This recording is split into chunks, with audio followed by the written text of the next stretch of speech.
નમસ્કાર દર્શક મિત્રો, એસડી ન્યૂઝ ગુજરાતી ચેનલ પર આપનું સ્વાગત છે. હું આપની સાથે વૈશાલી ફુબારુ કરીશું નજર આજના સમાચાર પર. ભરૂચ દહેજ નજીક ટેન્કરમાંથી એલપીજીની ચોરી કરી સિલિન્ડર ભરવાનું કૌભાંડ ઝડપાયું. ₹3 કરોડનો મુદ્દામાલ જપ્ત કરી ભરૂચની દહેજ પોલીસના સૂત્રો પેટ્રોલિંગમાં હતા. તે દરમિયાન તેઓને બાતમી મળી હતી કે પાણિયાદરા ગામે નજીક ગેરકાયદેસર રીતે ગેસ રિફિલિંગનું મોટું કૌભાંડ ચાલી રહ્યું છે. ભરૂચ પોલીસે ગેરકાયદેસર ગેસ રિફિલિંગ કરવા માટે મોટા કૌભાંડનો પર્દાફાશ કર્યો છે, જેમાં એમને સફળતા મળી છે.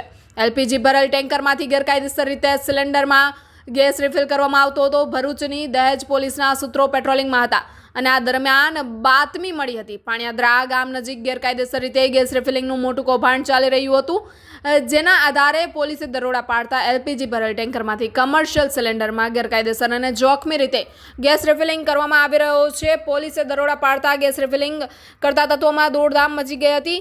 જો કે પોલીસે ઘટના સ્થળેથી ધનારામ લુહાર અને મુસ્તાક અલી મહેબૂબ અલી નામના 2 ઇસમોને ઝડપી પાડ્યા હતા, જ્યારે અન્ય 10 જેટલા ઇસમો ફરાર થઈ ગયા હતા. પોલીસે સ્થળ પરથી 5 ટેન્કર તેમજ 35 કોમર્શિયલ ગેસ સિલિન્ડર મળી ₹3.33 કરોડથી વધુનો મુદ્દામાલ જપ્ત કરી તેઓ વિરુદ્ધ કાયદેસરની કાર્યવાહી હાથ ધરી છે. Reporter Jayesh Prajapati, SD news Gujarati, Bharuch.